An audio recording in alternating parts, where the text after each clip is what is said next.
Sir आपका नाम क्या है? मेरा नाम जसवीर सिंह, मैं जमशेदपुर झारखंड से बिलोंग करता हूँ। जी सर। तो आपको प्रॉब्लम कब से स्टार्ट हुई और मेरा कैसे प्रॉब्लम हुआ? शुरू हुआ मैडम 2019 से। अच्छा। 19 से शुरू होकर के धीरे धीरे पैर से शुरू हुआ। फिर क्या अचानक से ही एक दिन दर्द आना स्टार्ट हुआ या कैसे? अचानक से ही मैं मतलब वॉकिंग करता था, तो वॉकिंग करते करते ही पैर में दर्द आना शुरू हुआ। अच्छा। फिर पैर उठना मेरा बंद हो गया धीरे क्या धीरे। मतलब ये उंगली से स्टार्ट हुआ था? उंगली के साइड से स्टार्ट हुआ था। अच्छा। और इधर इधर से साइड से हाँ।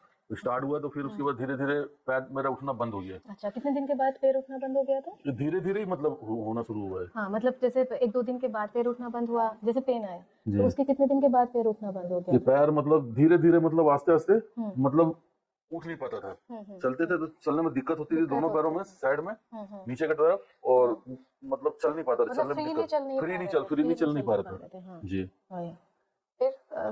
फिर आस्ते आस्ते मैंने वहाँ भी इलाज कराया जमशेदपुर में भी, लेकिन फिजियोथेरेपी कराया तो मेरे को कोई उतना फर्क नहीं पड़ा। तो वहाँ पे डायग्नोसिस क्या हुआ आपके, मतलब क्या आपको तकलीफ है, मतलब एग्जैक्टली क्या डिजीज है, किस वजह से आपको प्रॉब्लम हुई, कुछ डायग्नोसिस हुआ? वहाँ मतलब क्या बोले थे कि क्या किस तरह का, मतलब कि किस तरह की बीमारी है, क्या हुआ है? वहाँ कोई सही तरीके से कुछ बता नहीं पाता था क्या है क्या नहीं, कुछ सही तरीके से बता नहीं पाता था, उनको समझ में नहीं आता था। फिर जमशेदपुर में हाटा नाम का जगह, वहाँ गया था। वहाँ जा करके डॉक्टर को दिखाया, तो डॉक्टर ने खाली दवाई मेरे को दिया।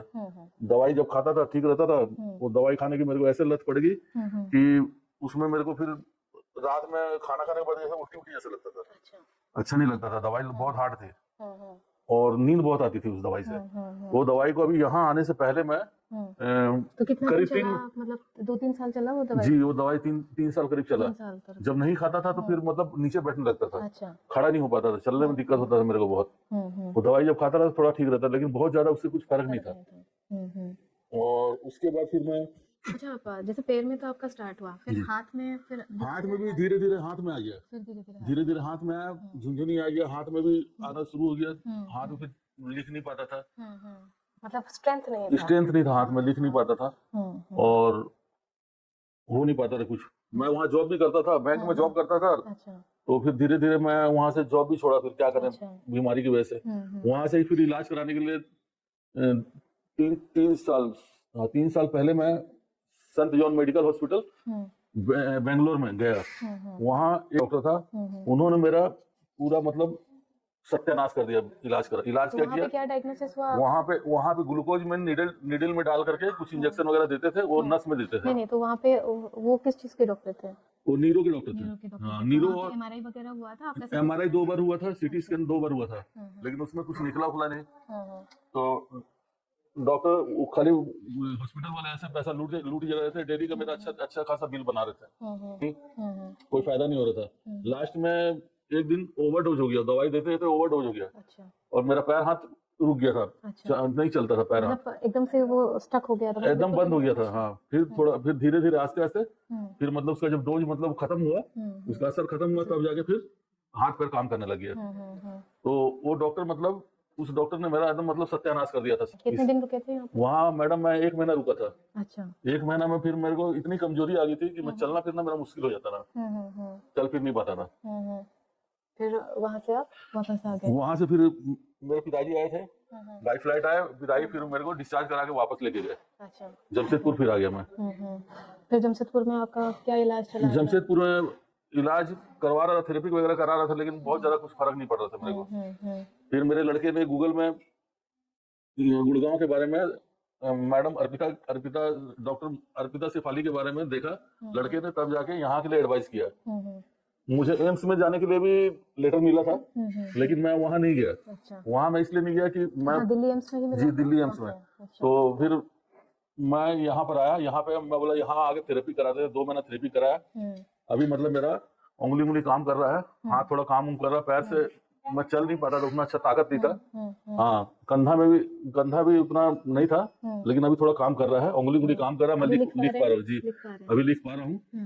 अभी लिखने में कोई ये नहीं, उससे चम्मच से मैं खा भी पाता हूँ। अच्छा, तो पहले पहले मैं मतलब कुछ चीज पकड़ नहीं पाता था। अच्छा, तो पहले खाना पीना बाएं हाथ से ही खाता था। अच्छा। अभी मतलब मैं चम्मच से खा पाता हूँ, खा लेता हूँ। ओके। और अभी चलना, सीढ़ी वगैरह पहले मैं चढ़ नहीं पाता था। 3 साल कितने पहले दिन से आपका सीढ़ी वगैरह चलना बंद हो गया था? ये मैडम करीब 3 साल 3.5 साल से अच्छा। सीढ़ी वगैरह मैं उतना चढ़ नहीं पाता था, अभी मैं सीढ़ी वगैरह चढ़ लेता हूँ, चढ़ना चढ़ भी जाता हूँ, उतर भी जाता हूँ, उतर भी जाता हूँ, धीरे धीरे सब कुछ कर रहा हूँ। चलने उलने में उतनी कोई दिक्कत नहीं होती। कमर में पहले ताकत नहीं थी, अभी कमर में मेरी ताकत आ गई है, पावर आ गई है कमर में। हाँ, आपको चलने में वो पावर फील हो रहा है? पावर फील हो रहा है मेरे को। और थोड़ा सा आपका स्पीड बढ़ा है चलने में? चलने में अभी तो यहाँ ठंडी की वजह से कुछ बता नहीं सकते, थोड़ा मौसम ठंडा है और मैं उतने कपड़े उपड़े पहन के आता नहीं हूँ, तो यहाँ उतना, लेकिन चलने में ठीक है काफी, और इलाज भी काफी सही है, अच्छा लग रहा है इलाज। तो जो इलाज था काफी दर्द वाला था या कैसा था, मतलब आपका क्या एक्सपीरियंस था? जैसे नीडल लगती थी आपको, एक्यूपंक्चर होता था तो उसमें दर्द ज्यादा होता था? दर्द वगैरह तो आदमी इंसान को झेलना ही पड़ेगा, नहीं झेलेगा तो फिर ठीक कैसे होगा? थोड़ा बहुत तो मतलब दर्द होता था तो उसको झेलते थे, तो उसको झेलेंगे तभी तो कुछ ठीक होगा ना, तो उसको थोड़ा सा झेलना पड़ता था शरीर में, और लेकिन फिर उसके बाद थोड़ा अच्छा लगता था। अच्छा लगता था, ठीक है। तो अभी आगे कैसे करेंगे आप? जैसे अभी आपका कितना % आराम हुआ है? अभी काफी है, 60%, 62%, 63% है आराम, काफी है। लेकिन अभी मैं 2 महीने करा के ही थोड़ा वापस जा रहा हूँ, कुछ मतलब घर का कुछ काम है, उसके बाद फिर देखूंगा, कोशिश करूंगा कि अप्रैल मई में कुछ आने की कोशिश करूंगा। बिल्कुल सर, क्योंकि ये पूरी तरह से इसको ठीक करना है जी, क्योंकि अभी ये पूरी तरह से ठीक नहीं हुआ है। इसको अगर यहीं पे हम छोड़ देंगे तो ये धीरे धीरे करके 1-2 साल में हो सकता है फिर से आपको प्रॉब्लम आ जाए, क्योंकि अगर उसको हम जड़ से नहीं हटाएंगे, क्योंकि देखिए आपकी ऐसी एक डिजीज है कहीं पे डायग्नोस भी नहीं हुआ है कि पैरालिसिस के सिम्टम लेके चल रहे हैं, पैरालिसिस तो नहीं है, कोई स्ट्रोक तो आपको नहीं आया था, कुछ भी नहीं आया, धीरे धीरे करके आया। MRI भी आपकी क्लीन है, उसमें भी कुछ नहीं था, क्योंकि यहाँ पे आपने वैसे हमको कोई रिपोर्ट या वैसे कुछ हमारे पास नहीं लाए थे, हम अपनी तरफ से ही जांच करके फिर आपको हमने ट्रीटमेंट करना स्टार्ट किया। ठीक है, तो आप इसको यहीं पे, मतलब हमारी तो सलाह यही होगी, अगर इतना कुछ हुआ है, थोड़ा और है, उसको भी ठीक कर लें। ठीक है, अभी थोड़ा सा मौसम ठंडा भी है यहाँ का, तो आप मार्च अप्रैल में, मार्च में अप्रैल में आए, बाकी जितना है उसको भी करके हम इसको पूरी तरीके से ठीक कर लेंगे। ठीक है, तो आप इस जो भी हम ये कर रहे हैं बायोफिजियोथेरेपी, जैसे हम कर रहे हैं इसको, तो आपको इसके ऊपर भरोसा है? अभी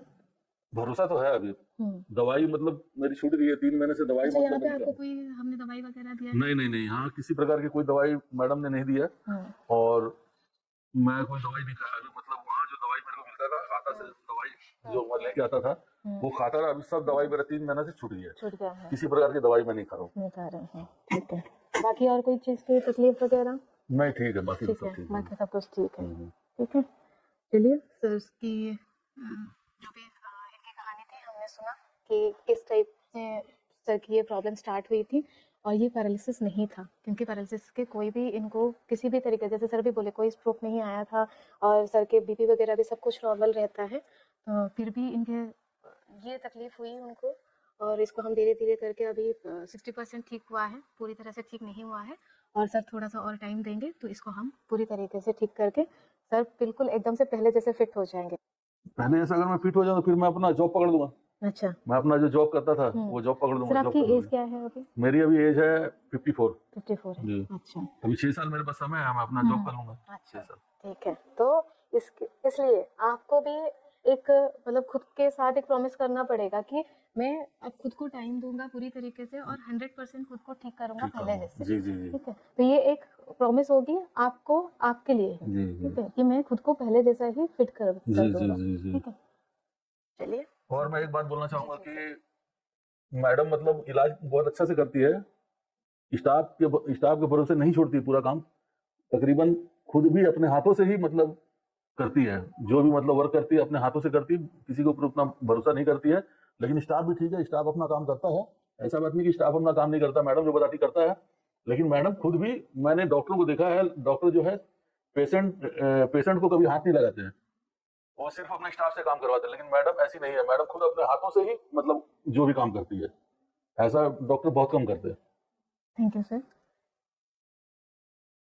जैसे सर ने बोला कि यहाँ पे हमारी टीम है, थेरेपिस्ट की टीम है, और सारा हम सुपरवाइज करके ही प्रोटोकॉल बनता है। जैसे हम पहले दिन पेशेंट आते हैं तो उनका डायग्नोसिस करते हैं, फिर मैं उनका प्रोटोकॉल बनाती हूँ, और पूरे टीम के साथ ही हम एक पेशेंट को ट्रीट करते हैं, लेकिन पेशेंट जो है उनके साथ एक इमोशनल कनेक्शन भी होना ज़रूरी है कि उनको, क्योंकि पहले दिन हमने बात कर दिया, उसके बाद अगर उनसे हम नहीं मिलेंगे, नहीं बात करेंगे, तो इनके प्रॉब्लम क्या हो रही है, बढ़ रही है, घट रही है, वो नहीं पता। सबका अलग-अलग ड्यूटी होता है, एक डॉक्टर का अलग ड्यूटी होता है, एक थेरेपिस्ट का अलग ड्यूटी होता है। अगर सब कोई अपना काम सही तरीके से करेंगे, तो फिर हमारा रिज़ल्ट आना 100% है। इसमें कोई दो राय नहीं है कि कोई भी ऐसी डिज़ीज़ नहीं है कि जो छूट जाए, बाकी तो ऊपर वाले के हाथ में ही रहता है कि ठीक होना, नहीं होना, सारा उनके ऊपर ही होता है, लेकिन एक टीम वर्क होता है। उसमें अगर हम फ़ोकस्ड रहेंगे, हमारे काम के ऊपर अगर हम फ़ोकस्ड रहेंगे, ज़िम्मेदारी लेके काम करेंगे, और ये दोनों तरफ़ा ही होता है। जैसे सर ने भी काफ़ी एफ़र्ट किया है, जो एक्सरसाइज़ेज़ हमने जो भी उनको बोला है कि घर पे थोड़ा बहुत करें, इतनी ठंड में भी सर ने वो सारा चीज़ किया है। तो ये एक होता है ज़िम्मेदारी कि एक डॉक्टर का पेशेंट के प्रति होता है और पेशेंट खुद के प्रति रखता है। ऐसा नहीं है कि हम यहाँ पे 2 घंटे का ट्रीटमेंट करेंगे तो सारा कुछ ठीक हो जाएगा। सर ने भी अपने तरफ से वो सारी चीज़ें किया है, और सर ने भी काफ़ी एफ़र्ट लगाया है। पेन होता था, फिर भी उन्होंने एक्सरसाइज़ के लिए कभी मना नहीं किया है।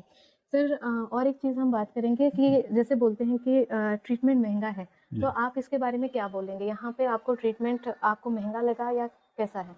नहीं, ट्रीटमेंट तो ठीक है, महँगा-वहँगा तो नहीं है, सही है। और आपको यहाँ पे प्रॉपर टाइम दिया जाता है? जी। टाइम तो बहुत मिलता है यहाँ पे। मतलब ऐसा कुछ है कि जैसे कि बाहर आप देखते होंगे कि 1 घंटे का है तो 1 घंटे में तो नहीं, ऐसे ही ऐसा करके कुछ नहीं, टाइम ऐसा कुछ नहीं है। यहाँ अच्छा से टाइम मिलता है। ठीक है। मैडम कभी मतलब किसी चीज़ के लिए ये नहीं किया है कि नहीं इसमें समय कम करना है। समय बहुत अच्छा से दिया मैडम ने। 2 घंटे भी किया, 3 घंटे भी किया, 3.5 घंटे भी किया। ठीक है।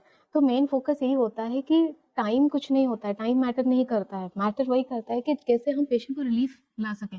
तो उसके लिए कभी-कभी हमको 2 घंटा, ढाई घंटा भी लग जाता है, जबकि एक सेशन आवर्स 1 आवर का होता है। नॉर्मली हर जगह 1 आवर का होता है, ऐसा नहीं कि यहाँ पे भी 1 आवर का ही होता है। जैसे पेशेंट की नीड होती है, अकॉर्डिंगली वो काम किया जाता है। मेन हमारा जो फ़ोकस है, वो है कि जो भी पेशेंट यहाँ से जमशेदपुर से सर आए हैं, घर छोड़ के 2 महीना यहाँ पे होटल में रह रहे हैं, पीजी में रह रहे हैं, खाना-पीना ठीक नहीं है, तो इतना मेहनत करके अगर कोई हमारे पास आ रहा है, तो हम भी उनके जो भरोसा है उन पे भी हमको खरा उतरना चाहिए कि जिस वजह से वो आए हैं, तो कुछ वो लेके यहाँ से जाएँ। कुछ यहाँ से लेके जाएँ, तो हमारा यही कोशिश रहता है कि ये पेशेंट को हम पूरा टाइम दें, उनको समझें, और उनको ठीक करने के लिए हमारी प्रयास रहती है। मैं और मेरी सारी टीम वो काफ़ी डेडिकेशन के साथ ही काम करती है। सर बाकी टीम भी सारे आपके साथ बिल्कुल घर जैसा ही व्यवहार करता है। जी, बहुत अच्छा। तो यहाँ पे जो है पेशेंट और डॉक्टर का रिलेशन नहीं होता है, एक वो घर जैसा ही माहौल बन जाता है, जो कि ज़रूरी होता है, क्योंकि क्रॉनिक केसेस में पेशेंट अपने मतलब इमोशनल लेवल में भी काफ़ी ज़्यादा डाउन हो जाते हैं। तो अगर इमोशनली वेलबींग को हम लेके चलेंगे तो हमको रिजल्ट काफ़ी अच्छे से आता है। अभी हमने जसवीर सर के साथ वीडियो रिकॉर्ड किया है, तो ये जो वीडियो हम शूट करते हैं या रिकॉर्ड करते हैं, जैसे आपने सर से सुना होगा कि इन्होंने भी हमारे कुछ वीडियोस देखे, फिर यहाँ पे ट्रीटमेंट के लिए आए और आज ये ठीक होके जा रहे हैं। तो ये वीडियो हम शूट करते हैं क्योंकि ये लोगों तक पहुँचे, और जो लोग ऐसे ही प्रॉब्लम से परेशान हैं, ठीक नहीं हो पा रहे हैं सालों से, ये वीडियो के माध्यम से उनको मदद पहुँचे, वो भी हमारे पास आएँ और ठीक होके एक अच्छी लाइफ बिताएं। धन्यवाद।